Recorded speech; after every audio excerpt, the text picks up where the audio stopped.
Hello and welcome to my channel. So today I was experimenting a little bit with vectors and stuff like that, and I thought this would be pretty nice and cool tutorial. So what I did is I downloaded this reference here, and I turned it into a 3D reference. But the cool thing again is that we are completely in 3D. This is not a 2D thing.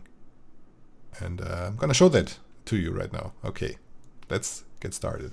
First of all, let's take a reference picture. Actually, we need a vector picture. So I took mine from freepik.com, and I will leave a link in the description. Next step is to import this one into Illustrator or into something you have on your computer. Like there's a free one called Inkscape. I think you can try that one as well. But since I have Illustrator, I just opened it here. So what we need to do here is we want to have this outline. This everything here is like a semi 3D stuff, but we just need the outline of those of the R and the E and the T and so on and so forth. So I'm gonna deactivate the background. Click on the retro here, and with this arrow here selected, I can just click on this so that it's selected. Control C to copy it, and in Cinema 4D there is this plugin, or these plugins I have to say, from Cineversity. You will get them for free if you have a subscription running. Yeah, and see, I'm on R25, so I installed those. These are very handy plugins actually. It's the ArtSmart, Pool Tools, etc., and so on and so forth. What we need is the ArtSmart, and I can go ahead and say CV ArtSmart paste, and it will copy the path of the Illustrator file into Cinema 4D. It will take some time. I will pause that for you real quick, and we will see that when it's finished. And it's in here. As you can see here, I have a lot of paths. I'll just click on one, go to center, see. Okay, so let me quickly just deactivate the work plane, and we don't need the horizon as well. So all those different layers here, these come from, I think, I'm not an expert in Illustrator, but I think these come from these semi 3D, or this 3D illusion you can create in Illustrator. It's not real 3D actually. So we get all those paths here, but we only need one of each letter. Yeah. We don't need all of those paths. So what we can do now is we go into the front mode and select the uppermost path of each and every letter. Like this one, and this one, and this one. This one, yeah, and that's it. So we selected those, and they're somewhere here in this huge list of paths. So what we can do now is press Shift C and say unparent. Yeah, we have those paths. We can delete everything else now, since we have everything we need. So what we want to do now is we want to center it, create a null, put it here, throw everything into that null, and then say reset transform, and we have it centered now. Okay, great. So the next thing is we want to extrude it. Yeah, but the thing is, if we take a look here, we have some overlapping splines going on, and we don't want that. First of all, let's do some housekeeping and rename it. Yeah, this is the R, this is the E, this is T, another R, and this is O. So it says retro. Okay, so we want to connect these, as we don't want this overlapping here. What we can do is, if I just go ahead and unfold this menu here, we have the spline mask. Yeah, so create a spline mask, put the E into the spline mask, and also the T, and watch what happens. See, it's gone. And we will do that for the rest of those letters as well. We will create another spline mask. Actually, we can select this one, press Alt, create a spline mask, and put in the R. No, this is the first R, the second one is the one we need. See? Great. And the last one is for the O. Create a spline mask again, and put in the O. Great. And let's put this one out here. I think we don't need the null. What we want to do now is we want to extrude it. Yeah. Go into 3D, the perspective view, and just let's create. Let's create a connect object. Okay. And in this connect object, we don't want to weld it, but everything we want to throw into that. Okay, and now this connect object, now it's handling it as one object. We want to extrude it, so press Alt and extrude. Great. This is looking good so far. So this is this will be our inner filling, so to say. Let's take a look at the reference here. This is going to be this one. Yeah, but what we want now is the outer line. So we can use our already created splines, like the R and everything else. We just unfold this. Yeah, and we're not going to duplicate them, but we're going to use an instance of them, because when we change the original spline, we will also change the instance. You will see that in a second. So the R, let's create an instance. The E instance, T instance, R instance, and the this is wrong. Let's only create an instance of the R, and we want to use the spline mask, this one here, because this is one object, as an instance. Okay. So, and now let's we want to sweep it. Yeah. So let's create a rectangle and a sweep object. So I think that we can put those into a connect. Let's see. Put those into a connect object. Don't want to weld it, and also. And now let's sweep it with the rectangle. Yeah, the rectangle is much too large, so let's go ahead and just scale the rectangle down. Right now it's on the back side. So now, as you can see, we have this pinching here. Let's take a look why this happens. Okay, let's go into the R. This is the one we need, and go into the points mode. Actually, we need to just deactivate. Let's deactivate everything. Yeah, here you can see. I don't think we need that one. And let's see if we have any other problems now. If I just activate it once more. Yeah, still. Let's see.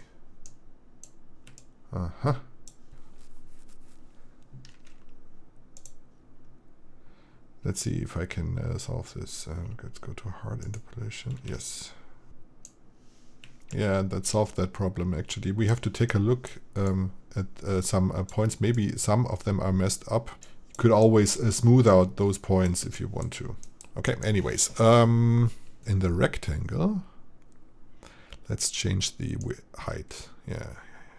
To make it more visible, let's go ahead and create two materials. First material is the inner material, and the other one is the outer material, and put them onto our stuff that we need. So this is the outer, and this is going to be the inner material. So let's go ahead and make this whole stuff not so deep. Let's put this one to 50, and the rectangle, put the height to 55 maybe. Put the sweep, put it here. Great. That's looking good so far. So what we can do now is we have this 3D effect of this I don't know, we have this effect of this moving downwards or moving to the sides, and we want to recreate that in Cinema 4D, and that's actually pretty cool and pretty easy to do. Let's go ahead and try it. If I create a null and put those two things into the null, and now I go ahead and add a shear. Okay, and in this shear, we don't want it to be limited, we want it to be unlimited, so it affects everything. And if I put on the strength, now see, this is happening. Obviously it's wrong. First of all, it's a fillet. Deactivate the fillet. No, not deactivate the fillet, deactivate the curvature, I mean. And it's right now it's the wrong direction. So, but if I just rotate it by 90 degrees, see? And if I take a look at the front, we can see that much better. We get this. This is very cool, actually. See? Let's put it to 80 maybe, and now we can play with the orientation. See? And we get something that's looking very, very similar to this effect here. But, again, we are in 3D. So, taking another look at the reference, we have these different layers here. We have this dark brown, medium brown, and light brown, and we can just recreate that by duplicating the sweep. Let's take a look up here. If I just go to the move mode, and if I just go ahead and just control, click, and drag, see that? Get another sweep, but it's following the shear, and that's the cool thing. So now I can just go ahead and recreate. I can just go ahead and make a new material. Let's make it a lighter dark so we can see that better. Put it up here. Can already see what's happening. And let's create another one. Select the sweep, control, click, and drag. And make another material and make it even more white. Put it in here. So, great. Actually, let's take a look here. And we just recreated that retro logo. So, thing is here, because it's looking like that, is because we are looking through, I think, a 35mm camera. So what we can do next is, it's a little bit, let's create the shading and stuff like that, and I will do that in I think I will do that in Redshift. Change it to Redshift and create let's create a camera. Redshift camera. And as you can see, when we're looking through, we see the focal length is 36. Let's change that to something real big. 135 is probably good because we almost have no distortion. But we can still turn it around. So that's the cool thing when working in 3D. So let's just convert those materials to Redshift. Go to materials, tools, convert and replace materials, and it has converted them. If there's this thing happening where it's just turned white, just go ahead and create a new project and go back, and you will see that those materials are applied. Great. So that's. If you want to, I mean, at this point you can do it however you want. You can make it realistic or non-realistic. If I just go ahead and put on the render view and slap in maybe I don't know, a dome light with some lighting. Let's put in maybe this one. See. From now on, it's like you can do whatever you want. But what I want to do in this tutorial is I want to recreate it as close as possible to the original 2D illustration. Yeah, and the way to do that is if I select every material here, I switch off the diffuse. So right now we're only seeing the reflections, and I also switch off the reflections. Okay, so it's completely dark now, but in the overall, we want to work with the emission. So put everything to emission weight 1, and let's put it to something like that. This is going to be our main material, our inner material. If I go to the second material now, we can go ahead and make this one dark, or make it a little bit brownish. Actually, a dark brown. Maybe something like that. Let's copy the hex code. Go to this one, paste the hex code, and make it a little bit brighter. And the last one.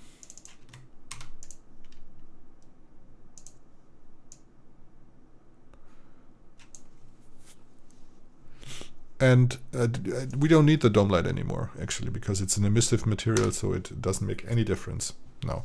So we have this. And that's pretty cool. I mean, if you take a look at this, this is still in 3D. So, of course, what we could do is put on a little bit of reflection of the dome light. Let's undo the delete of the dome light. And let's see how it looks. If we put on some reflection and make it a little bit more rough. Yeah, it's up to you, actually, you know. Let's deactivate it. But what we could do is we could, like, if we take a look at the background, we could... Oh, is this not... we want to use the background here. So I can export the background from Illustrator by... I mean, my version is in German right now, but export for monitors. I don't know what's the English translation for that. And then we can export that as a JPEG, which I already did. And I can import it into Cinema by this neat plugin that's also coming from Cineversity. It's called Import Images As. And we can go ahead and just click on Plane from Image. Here we have this artboard. Put it in here, and we can already see it. Yeah. Let's see. First of all, let's give the camera a protection, so we can accidentally move it. And just go ahead and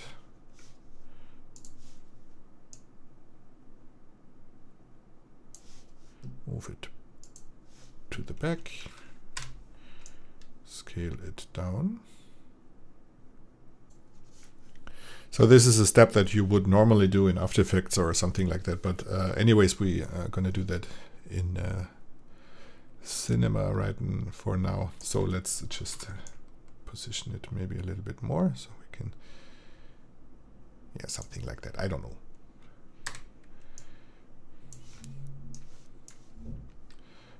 And yeah, we could convert this material to Redshift, give it an emission. Maybe we should do that. Convert and replace. And go in there. We don't want the diffuse.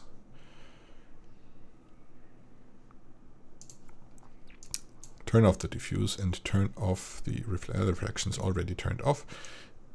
Put this one into the emission color, and in the emission, set it to 1. Okay, great. So that's basically it. I mean, there are these sprinkles. If you take a look at the text, these sprinkles you can also recreate in in Cinema, let me show that real quick. Go to this material, to the inner material. We can drop in a color mix, and we need a texture for the separation. So I have these textures here. I'm just gonna drop this one in. If I just connect this to the output, you will see we have these smudges and stuff like that. So we want this one in the mix amount, and this one goes into the overall emission color. And of course we need to reconnect the material. So right now we see nothing because in the color mix there is both is white. So let's see what happens if we just change this to black. Aha. Okay, this one is the one we want to set to yellow. Something like that.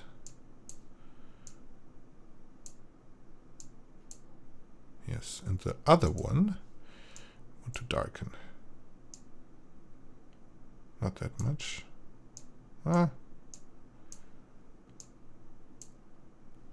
Maybe something like that. You get the point. So that's basically it. And again, the cool thing is now that we can just go ahead and, I mean, you could apply this material to these layers here as well. And again, I think this would be a step to do in post. I don't know. But the cool thing now is that if we just, deactivate the protection, that we have this, everything is in a 3D, and that's very cool. So that's it for this tutorial. I hope you had fun, and if so, give me a like, follow me, and I will see you next time. Bye.